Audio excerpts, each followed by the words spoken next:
trying to desperately please her. Now, I've talked about this at length on my channel in the bedroom context. So trying desperately to please. I thought this video was going to be all about sex, and it's not. I'm disappointed, but it's okay. Keep going. This A is not my woman best. and coming across that way, being very overt and obvious that that's what you're doing, will put a woman in her head and actually make it much, much harder for her to orgasm in general. But on top of that, So it's actually true. an unattractive trait, and it turns women off when you're very, very desperate to please them. Like, you need to please her. Oh my God, I hope she likes me. I hope I'm as good as her last lover. I hope she wants to see me again. If I don't please her, she won't see me again. That's kind of the attitude we're talking about here, right? Now, this isn't just in the bedroom Guys context, think this like also applies that? outside the bedroom.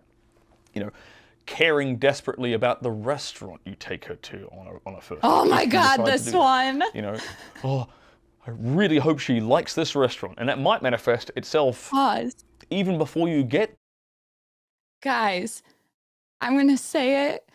You don't ask, do you want to go here? You just give us the date, the time, the place. That's it. Let her drive there. It has to do with like a safety thing.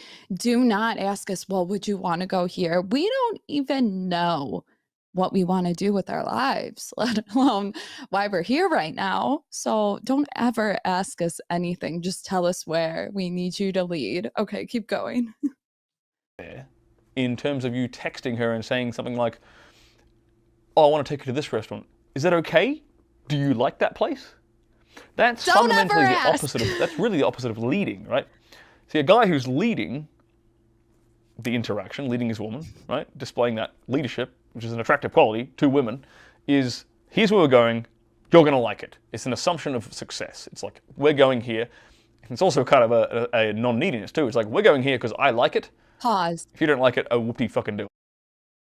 I don't mean to get all like feminist and shit, but I love how I preach this message and I get called the fish, don't take fish advice on how to catch a fish, whatever. But he says it. How many likes did this video get?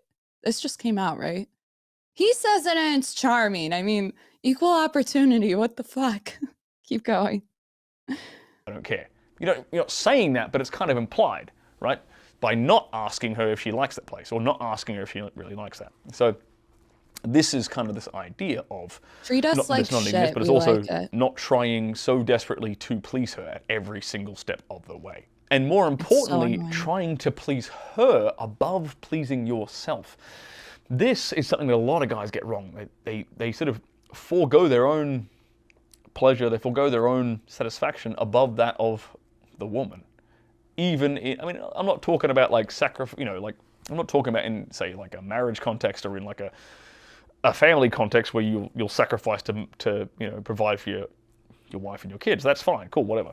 But I'm talking about like on a first date. Like they'll put her on such a pedestal. They'll put her they need to satisfy her above his needs. So they'll make compromises, and it's subtle little things, but women will pick up on you making these compromises and compromising for her more than anything else. And that ultimately is a sign that she can push you around and tell you what to do, which is a sign of weakness, which is why it is an instant turn off to women.